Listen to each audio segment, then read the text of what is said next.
Hi, everyone. Thanks for joining us today. During a conflict in the Middle East, Ron and Joke Jones, who served with the Christian and Missionary Alliance in Israel, wrote the following in their prayer letter. The result of the fighting and killing has left a profound sense of discouragement that hovers over the country. Several times we have come into closer contact with this conflict than our comfort zone allowed. Yesterday, a friend said she was watching a shepherd caring for his flock near the area where guns are fired. Every time the shots rang out, the sheep scattered in fright. The shepherd touched each of them with his staff and spoke calmly to them, and the sheep settled down because they trusted the shepherd. Then another shot sounded, and the same routine happened. Each time the sheep needed the shepherd to orient them again and to reassure them that they were safe. We're like those sheep.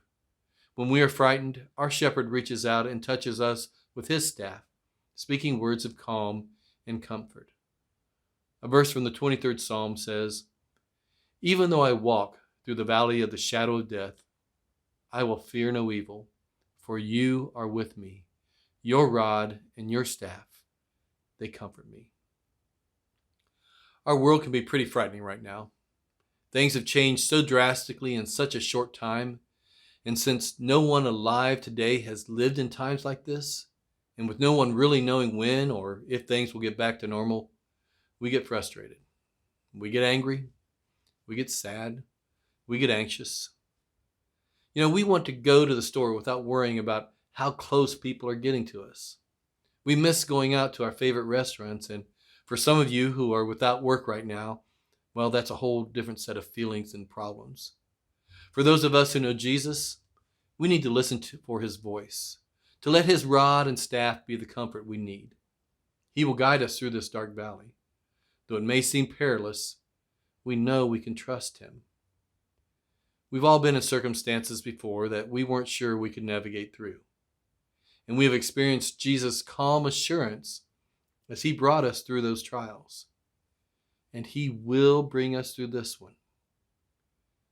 Starting tomorrow, I'm going to put a verse of the day up on the church's Facebook page.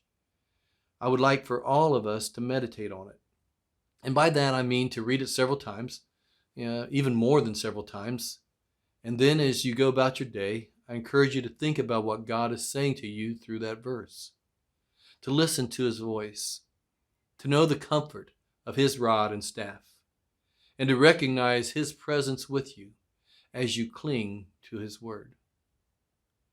Timothy George tells about when he was a student at Harvard Divinity School. He learned preaching from Dr. Gardner Taylor, a pastor in New York City.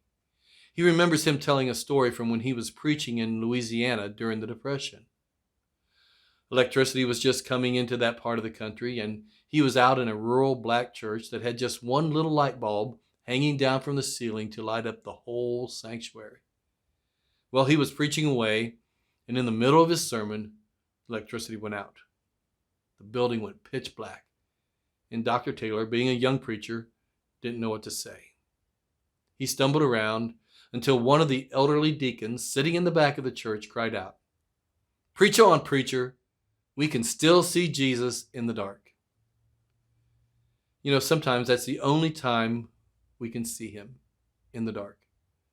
And the good news of the gospel is that whether or not we can see him in the dark, he can see us in the dark.